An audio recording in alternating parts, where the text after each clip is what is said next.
Today we will be coming from Mark 5, verses 22 through 29. Again, Mark 5, verses 22 through 29. And behold, there cometh one of the rulers out of the synagogue, Jairus by name. And when he saw him, he fell at his feet and besought him greatly, talking about Jesus, saying, My little daughter lieth at the point of death. I pray thee, come and lay thy hands on her, so she may be healed, and she shall live. And Jesus went with him, and much people followed him and thronged him. And a certain woman which had an issue of blood 12 years, and had suffered many things of many physicians, and had spent all that she had, and she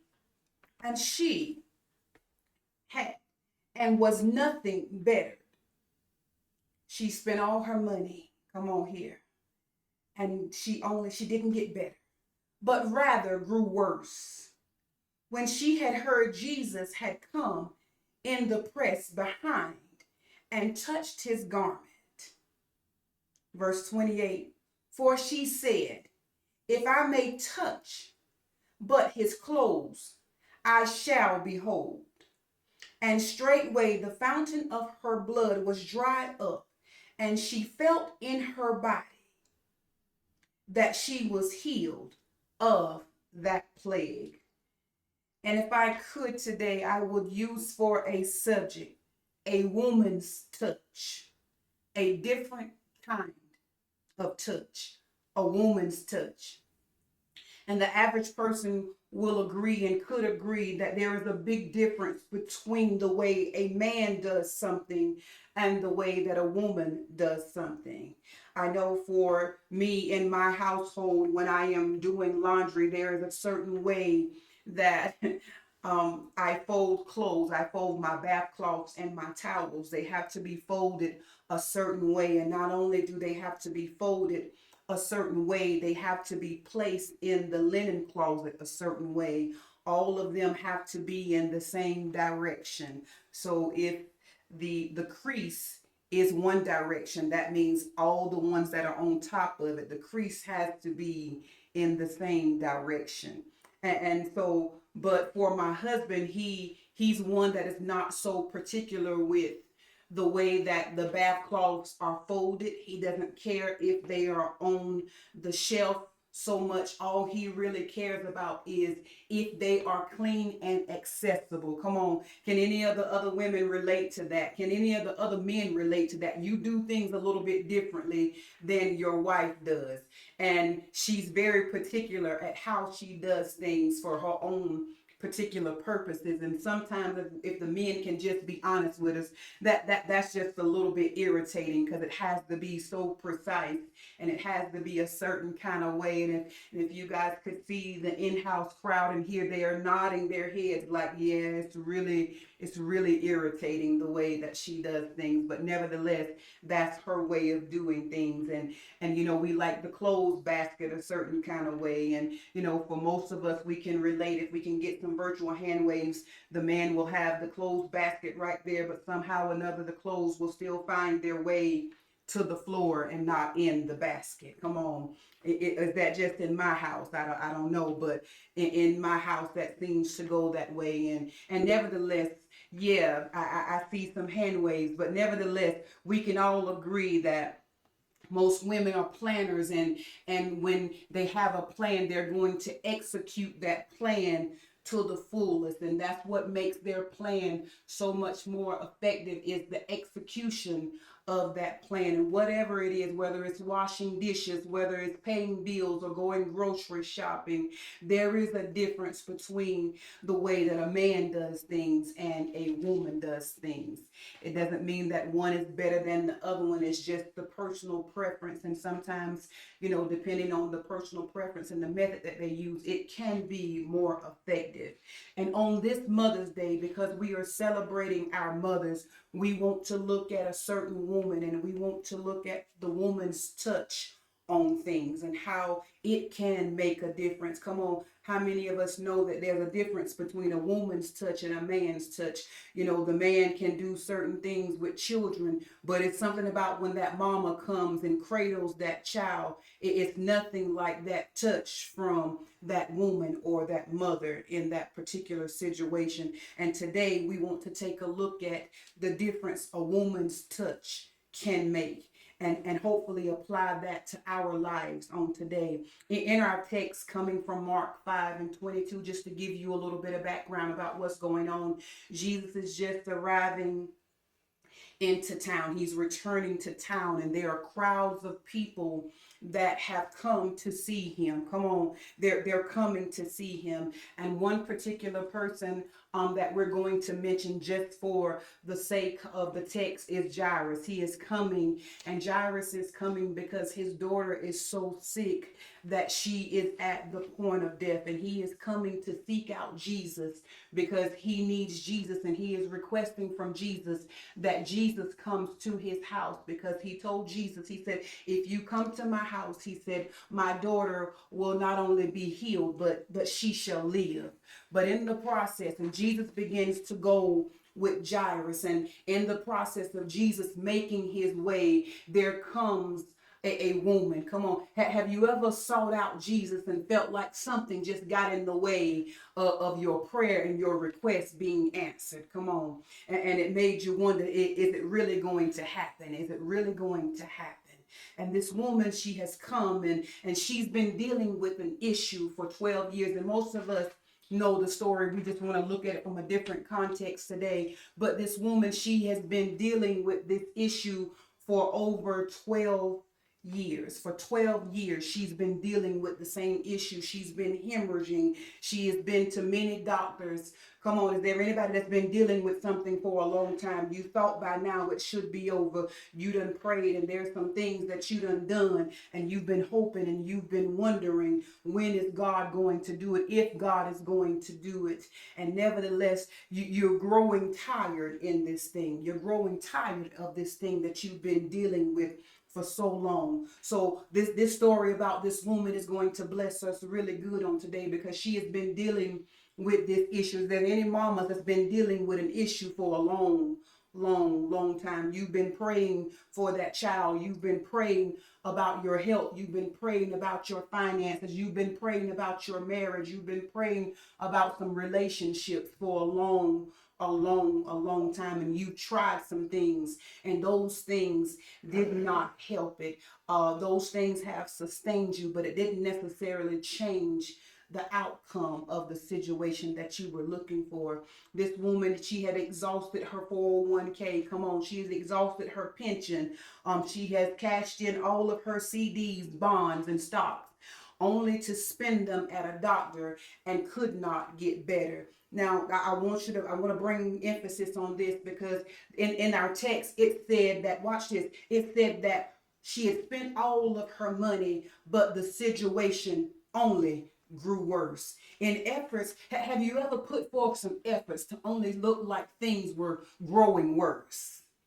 It's getting worse. It's not getting any better. And I want to put emphasis on the fact of what this woman is actually dealing with. Come on here, because it's one thing for something to be worse than what it was, but you got to look at what the text said. The text didn't say in verse 26, it didn't say that it had gotten worse. The text said it grew worse. Come on here. There's a difference between something being worse and something growing worse. Oh God.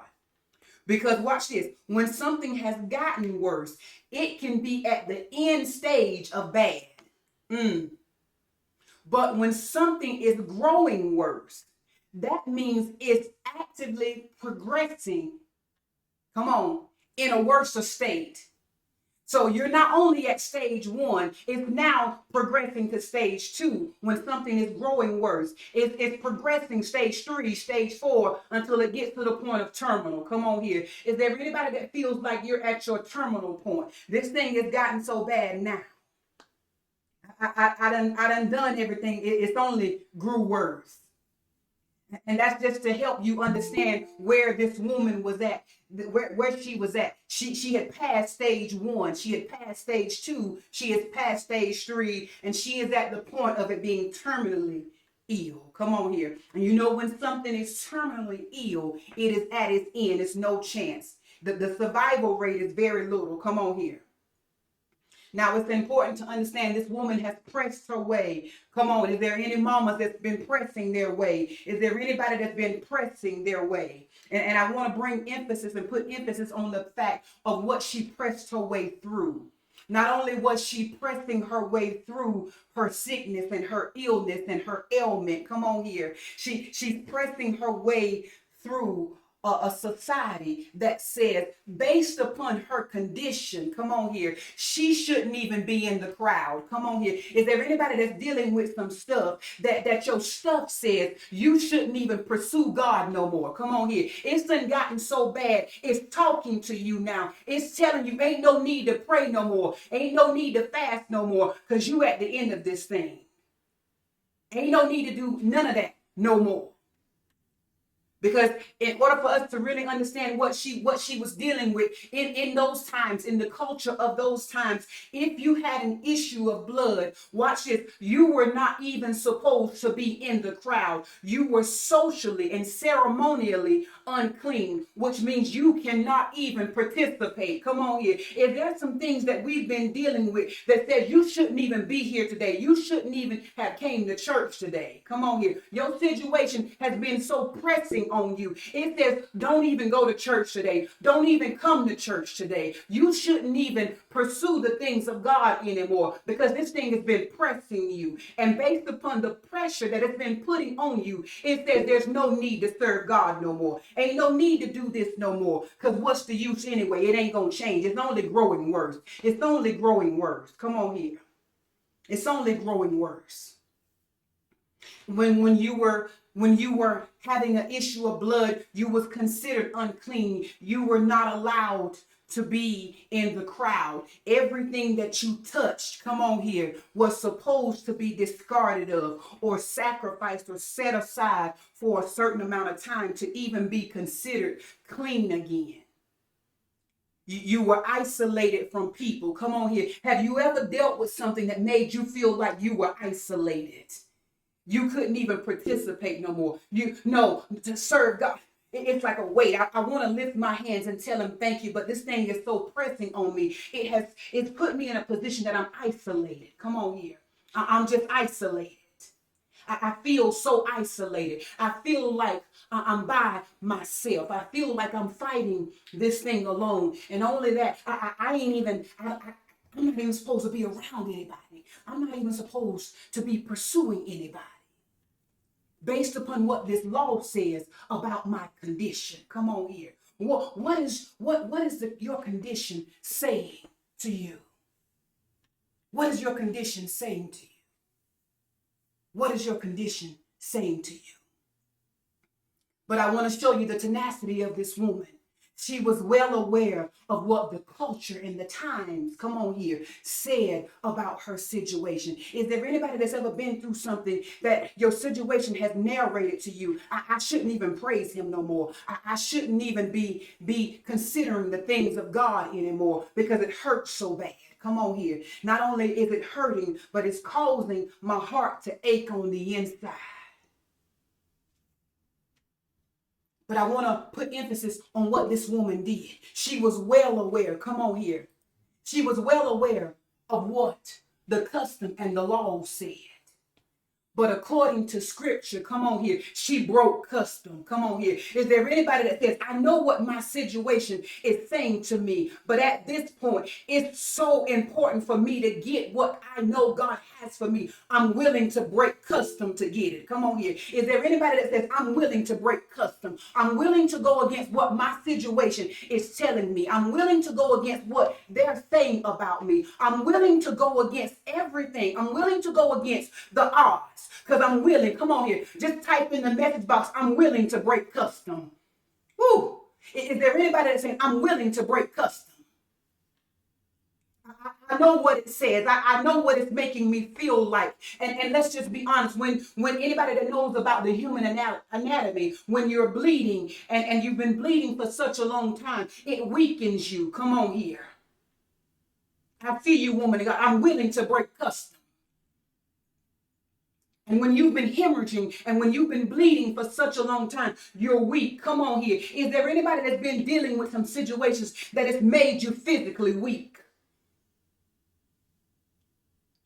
It's made you physically weak. But you got to understand, this woman says, I'm physically weak and I acknowledge the things that my situation is bringing on me. She said, but I'm willing to break custom. Come on here. I'm willing to go against what wars are going on the inside of my head. I'm willing to go against what they're saying about me. I'm willing to go against the statistics. Come on here. The statistics that say this ain't going to happen. This shouldn't happen. This will never happen. But I'm willing to break custom. Come on here. I just need for somebody that can actually show me their hands and say, I'm willing to break custom. I'm willing to break it. I'm willing to break it. I'm willing to go against it. This woman, you have to watch what this woman did, because watch this. She risked herself. Come on here. Because anytime that you're willing to break custom, come on here, that means you're willing, watch this, to be exposed to the danger of the situation. I'm willing to be exposed to the dangers of the situation, to break custom. Because you got to watch why she was willing, come on here, to break custom. Because in our text, it says she was willing to break custom because in verse 28, because watch this, she told herself, come on here. You got to understand what happened. She began to talk to herself. She began to have a little pep talk with herself. She began, watch this, she began to be her own hype person. She said, I can do this. She said, I'm willing to go against this. I'm willing to do this, because in verse 28, she said, for if I may touch his clothes, I shall behold. Come on here. She said, if I can just touch him, she said, I can be made whole. So she didn't, watch this, she didn't have nobody else that she could talk to. So she began to talk to herself. Come on here. Because sometimes we get mixed up and we get messed up because we can't find nobody to talk to. But sometimes we got to do like this woman did, and we got to talk to ourselves. Come on here. I got to tell myself, if I can just get there, come on here. If I can just get to that place, because I just believe, I know what my situation is telling me. I know the hold that it has on me. But if I can just get there, if I can just get close enough, come on here, I might not even be able to touch him in itself. But if I can just find some point of contact, come on here, if I can just find some point of contact, if I can just find some point of contact, that I know this, I know I'm going to get my issue fixed if I can just find some point of contact. Come on here. Somebody just type it in the message box for me. Some point of contact. That's all I need, is just some point of contact. I just need a point of contact.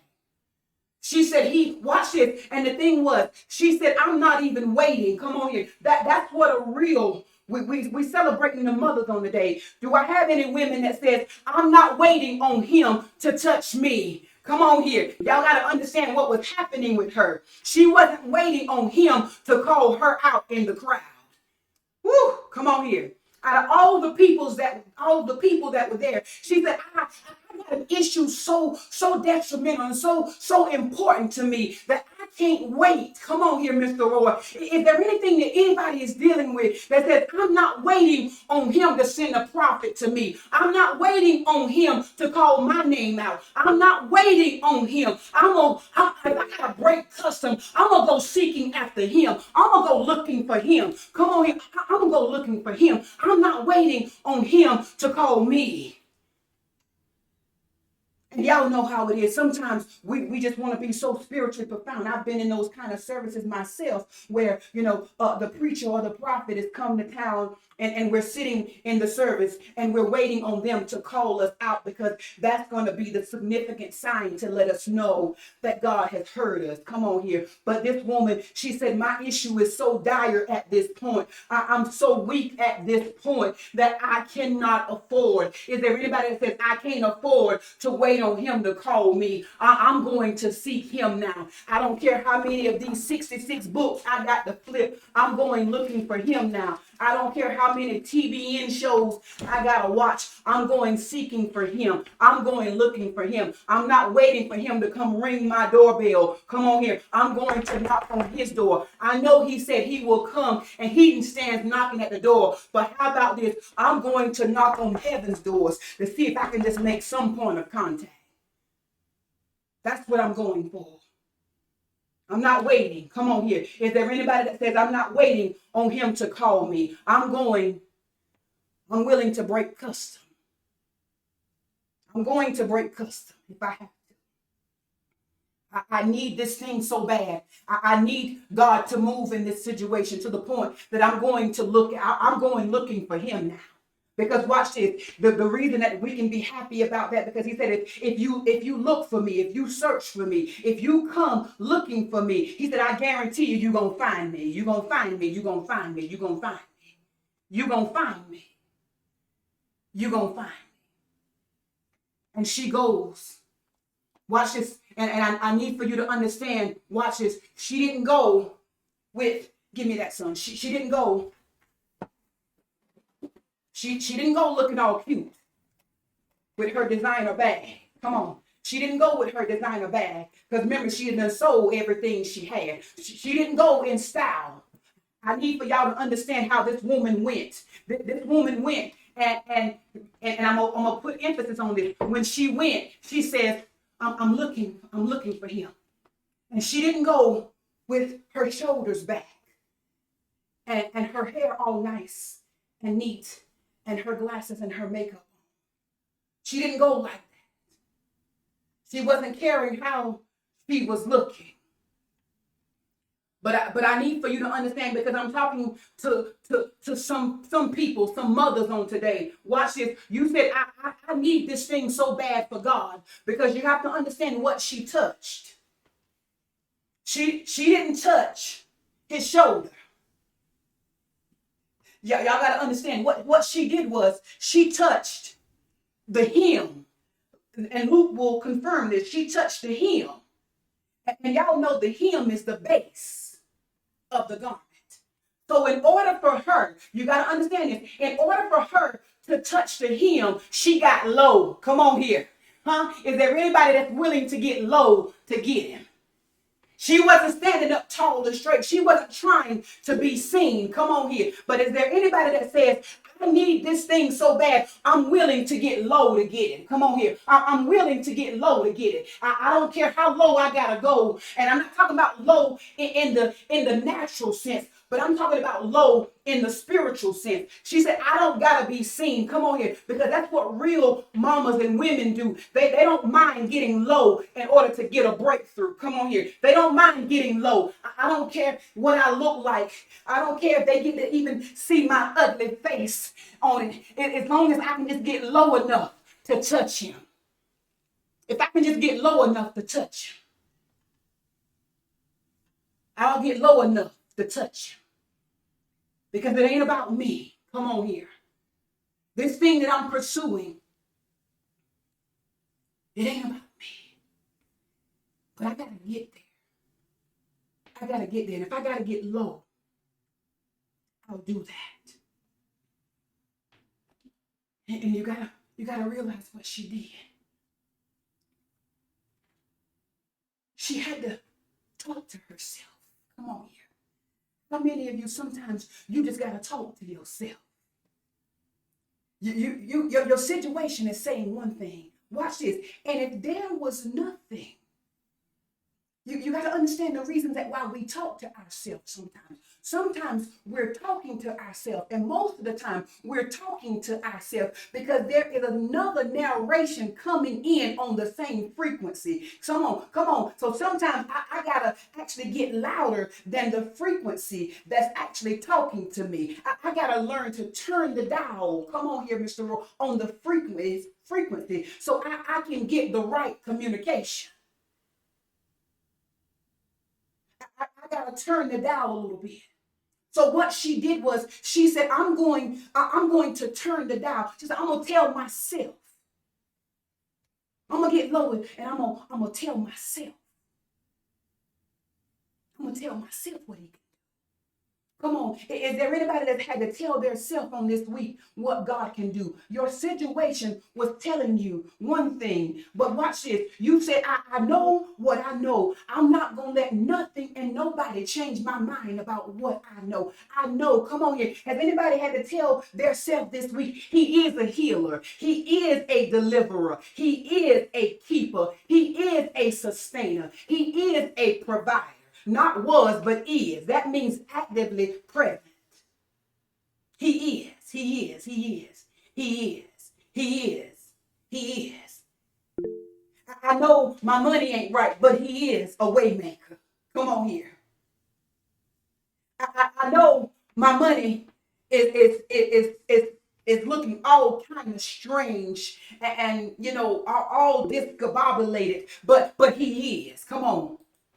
He is. He is. He is. He is. He is. Come on, just type that in the message box for me. He is. He is. Just tell yourself he is. He is. I know what my situation is telling me, but he is. I know what my situation is telling me that I shouldn't even do, but he is. I know what my situation is telling me I will never have, but he is. He is. If I need my marriage fixed, he is a counselor. He is a fixer. If I need my body healed, he is a healer. Whatever I need, he is. He's the creator of everything that I need. And her touch, this woman's touch. And you have to understand, there was a whole bunch of people. And I want to bring emphasis because as I was preparing this is what the Lord gave me to put emphasis on. Because you have to understand, there was, and just think about being at a Black Friday sale at Walmart. We've seen the videos, and some of us was probably in them. Come on here. We've seen the videos of the crowds of people, at Walmart on Black Friday. And there's so many people, and people are bumping into people. Come on here. Because I want to put emphasis on this. There was a crowd of people around Jesus, and it was so many people. And just imagine a Black Friday crowd sale. All of these people were around Jesus. But when this woman touched Jesus, you have to understand what Jesus is saying. He asked the question. He said, who touched my clothes? Wait a minute now. All these people. And you mean to tell me? And the disciples asked the same question. The disciples said, Jesus, all these people around you. And all of these people are bumping into you. But Jesus, watch what his question was. Come on here. Jesus did not say, who bumped into me? Jesus said, and he asked the question, who touched me? And I got to put emphasis on this because so many of us have been bumping into Jesus. We've been bumping into Jesus. We've been bumping into Jesus.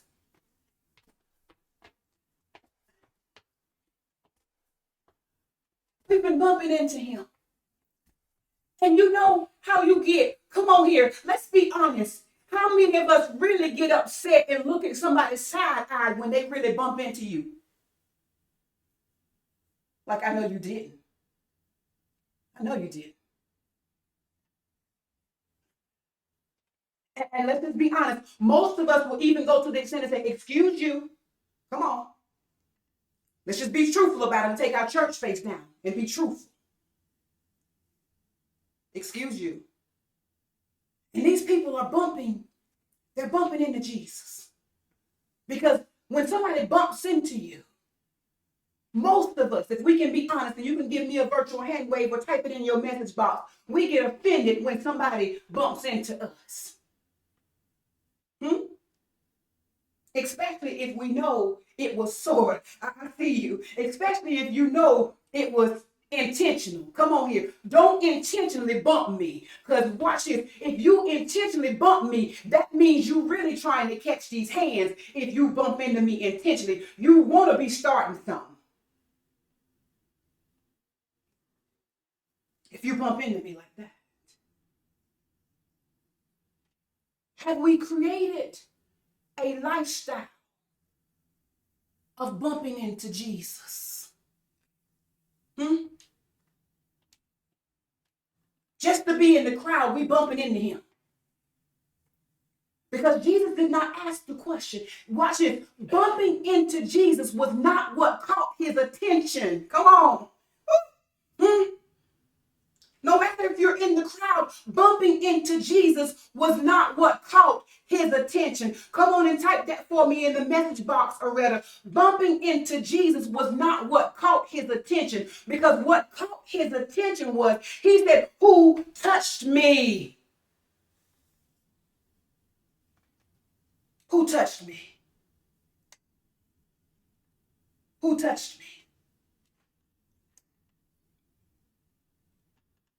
There is a difference between a touch and a bump. Because it was the touch. Come on here. Are you catching that, Jules? Let me see your smiling face. There's a difference between touching him and bumping him. Come on here.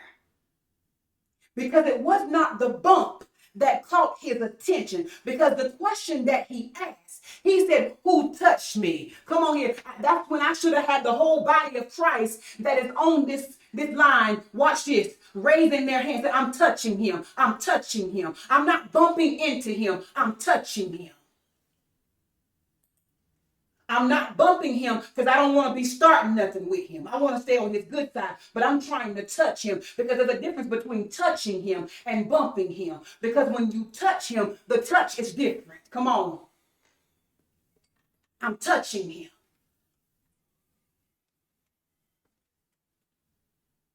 And most women and men would know this. It's the difference between a feel and a caress. Come on here. If we can just bring it in those terms, it's the difference between a feel and a caress. And what she did was, she caressed Jesus. And when he asked the question, he said, who touched me? She knew. And in the scripture, it says she knew that something had happened in her, and it happened immediately. Come on here, because I need for you to understand that when you touch Jesus, come on here, you can expect for things to happen quick in your life. Come on here. Not when you bump into him, but when you touch Jesus. I just need for somebody to say and type in the message box, I gotta touch him. I gotta touch him. I gotta touch him. I gotta touch him. I gotta touch him. I gotta touch him. I gotta touch him. Because when I touch him, come on here, things begin to happen real quick when I touch him. And she touched him with something. Watch this, that her hands could not reach. Oh my God, come on here. Is there anybody that's been trying to reach something with their hands? She touched Jesus with something that her hands were not long enough. Come on here. To reach. She touched him with something that her words could not even express. Oh my God. Because some of us have been looking for our breakthrough. We've been looking to see God move. And in this message and through this message, God is going to tell us how to obtain that on today. Because our hands, come on here. How many of us know our hands ain't long enough to reach what God has for us? How many of us know our vocabulary is not deep enough to talk it? Our legs are not long enough. Come on here. There's nothing that we have physically that can reach it. Oh God, come on here. Because I need to serve notice on somebody. There's nothing that you have physically that can reach it. Woo! That's going to release the pressure off you of trying to obtain it. Oh God, you got to catch that. No matter how desperate your situation is. Because you got to understand, this woman had a desperate situation. But she realized that there was nothing that she physically had that could reach what she was after, that what she was trying to get. Nothing that she possessed in her natural being that could obtain it for her. And some of us might be like, well, how? If I don't have it in my natural ability, what is it? How do I get it? Let's look at what it is. Because if we go over in verse 34, Jesus is going to tell her what her touch contained. Come on here. That caused her to access what she needed. Come on here. And Jesus said to her, and he said unto her, daughter. Oh my God. Thy faith. Watch this. He didn't say her belief. Oh God. Remember, we taught on this some time ago. There is a difference between having a belief and having faith. He didn't say your belief, but he said your faith has made thee whole. Come on here. How many of us have been looking and we've been searching and we've been wondering how we can be made whole? How our issue, come on here, how that thing that's been causing us to hemorrhage is going to be fixed. It's going to be healed. It's going to be made whole. We've been wondering how. We've been praying and we've been fasting and we've been, doing all of the ritual things that we feel like it should do. But it's been one thing that God is trying to put emphasis on. And I'm going to bring it home a little bit if I can with the help of the Holy Spirit. He said, thy faith have made thee whole. He didn't say your touch. Come on here. He said, but your touch contained something. Come on here. Your touch contained something that touched me. He said, your touch contained an extension that got you what you needed. Come on here. Wait a minute. You might be like, well, I've been praying. I've been believing. But remember what we just said. There's a difference between believing and having faith. Why? Because if you really have faith, it was not just enough. Because the woman could have easily sat in her house. You got to understand this. The woman could have easily sat in her house with a belief that he could. But she said, I believe this thing to the point that I'm willing to break them. I'm willing to go against, come on here, everything that they said I shouldn't have. Basically, what I'm saying is her faith kicked in and created a response. Come on here. Your faith will always create a response. Mm. That's one of the main differences between a belief and faith. Belief may not always produce a response. Come on here. Does anybody understand what I'm saying? Just because you believe something does not mean you're going to respond to it. But when you got faith, your faith said, we just can't sit here. If we got to go against everything that they're saying, we going to break custom and go get it. Come on here. I'm going to go get it. I'm going to go get it. Are you understanding that part? It's not enough to just believe. It's not enough to just have an idea. She touched him. And I'm going to literally use the term touch him because her faith was her extension. And we know about an extension cord. Come on here. And in the country where I'm from, we don't call them extension cords. We call them drop cords. Come on. Ain't that right, Jules? We call them drop cords in the country. Y'all got a drop cord? That's how we talk in the country. We got a drop cord. Extension is the proper term for it. But in the country, we say, you got a drop cord.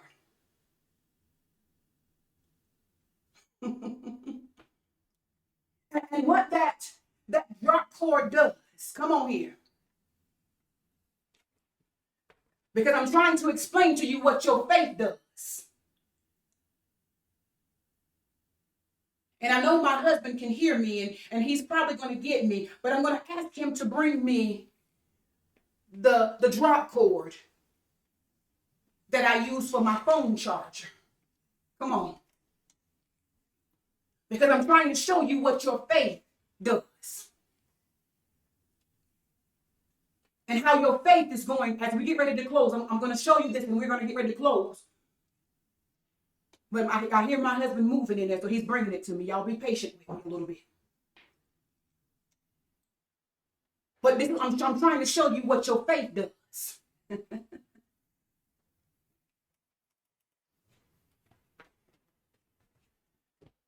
I need to hold the other piece. Where my white church? This is what we call a drop cord. And for us proper people, they are extension cords. Yes, they are extension cords. They are extension cords. In order to properly use my phone, and my husband is bringing me the power cord to my phone. Y'all see how y'all got to speak things. Y'all got to prophesy it out your mouth. Yeah. There we go. There we go. This is my phone charger. Come on here. And my phone charger is limited in its reach. I have a power source over there. And I'm trying to show you what your faith does. What your faith does. And how touching Jesus with your faith it is going to get you what you need. Because some of us, I'm going to power my phone off. I know it has. Come on here. Because some of us know that God has the ability to do things in our life, in our clothes. He has the ability to do things in our life. Come on here. And the place over there, my cord won't reach. It's connected to my phone, but it won't reach. Come on here. It won't reach. It won't reach. It won't reach. But what my faith does, is my faith, come on here, is the extension to God. I need for you to watch this, and I'm going to clean it so you can see it real good. Because my phone is off. It has the ability to come on, but it ain't got no power. Come on here. It's off. But watch what happens when my touch makes contact with my faith. Watch what happens. Watch what happens. Did y'all see what happened? Oh my God. When I made the touch, come on here. When I made the connection, come on here. Because some of this stuff that we're praying, we're asking, and we're believing God for. Oh God, did you see what happened?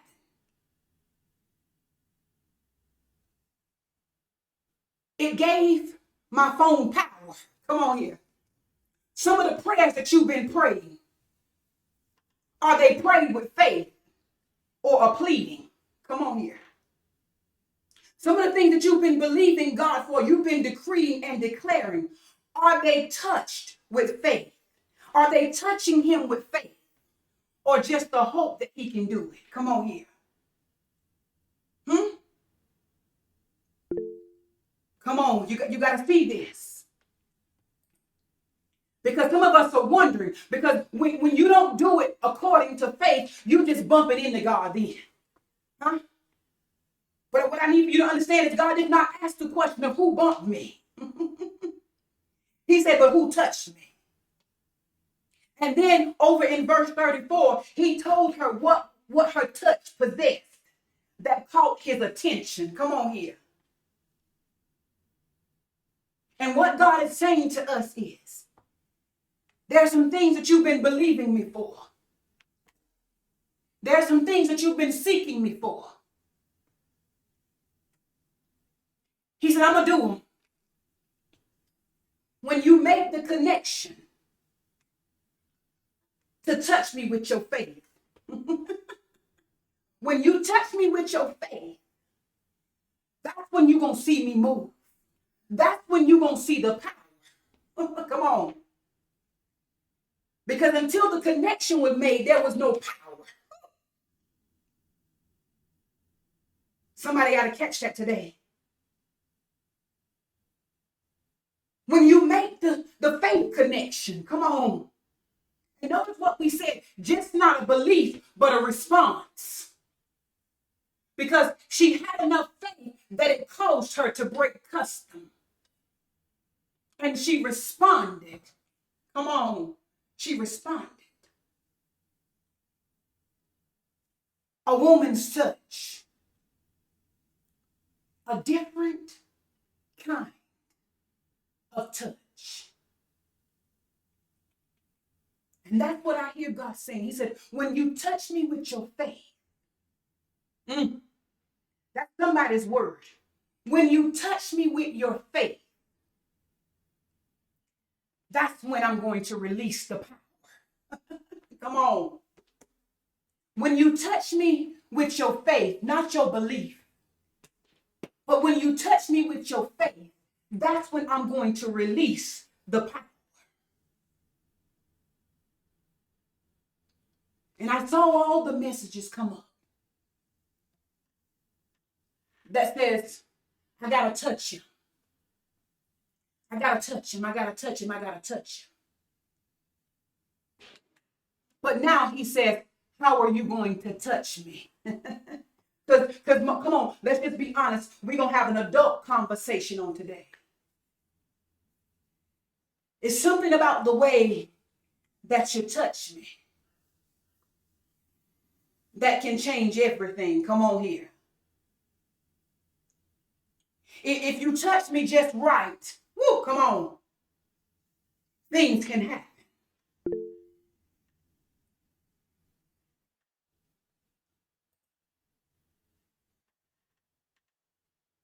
Most of us that have children, we've been touched. Come on. That's what, come on, your touching can produce something. Come on here. And that's what God is saying. When you touch me, come on, women, you know how it is. When you touch me the right way, things can happen. Same way with a man.